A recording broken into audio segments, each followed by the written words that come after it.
Le dialogue inévitable, c'est une logique continuation du travail qu'on a commencé à faire depuis 2005. Et c'est toujours cette enquête sur les rencontres entre les gens, entre les cultures.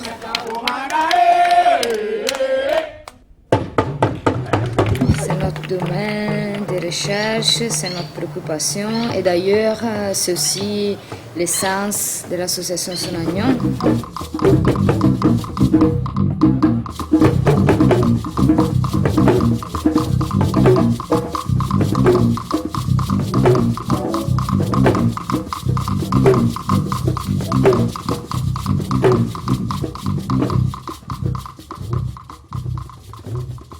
La rencontre entre l'Afrique et l'Occident, ça donne un mélange de cultures très différentes. Et entre artistes, on est en train de chercher un point commun, comme bien même c'est très difficile de le trouver, mais c'est surtout ça le but de notre travail. Un lieu, un terrain d'entente pour tout le monde. Comme la couleur de ma terre.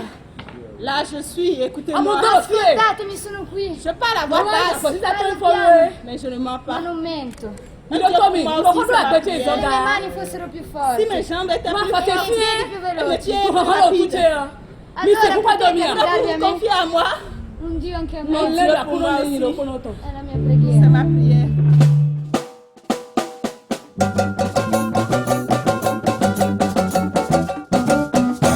Quelles sont les difficultés quand on se rencontre?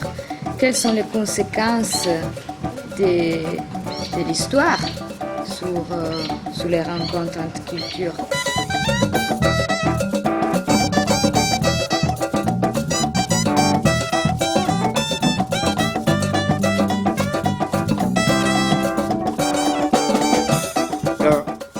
Les Occidentaux, ils sont venus en Afrique. Le fruit de ce moment jusqu'à nos jours, jusqu'à aujourd'hui, le mélange, le métissage que ça a donné.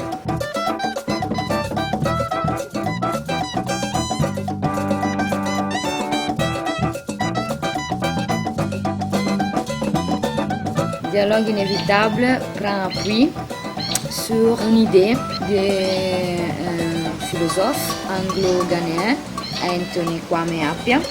Quand on se rencontre et on ne se connaît pas, si on veut, on peut faire un travail d'imagination comme on peut faire quand on lit un livre ou quand on s'approche d'une œuvre d'art. On est obligé de rentrer dans un autre monde qu'on ne connaît pas. Et ce travail d'imagination ouvre une porte, que c'est un dialogue, une conversation.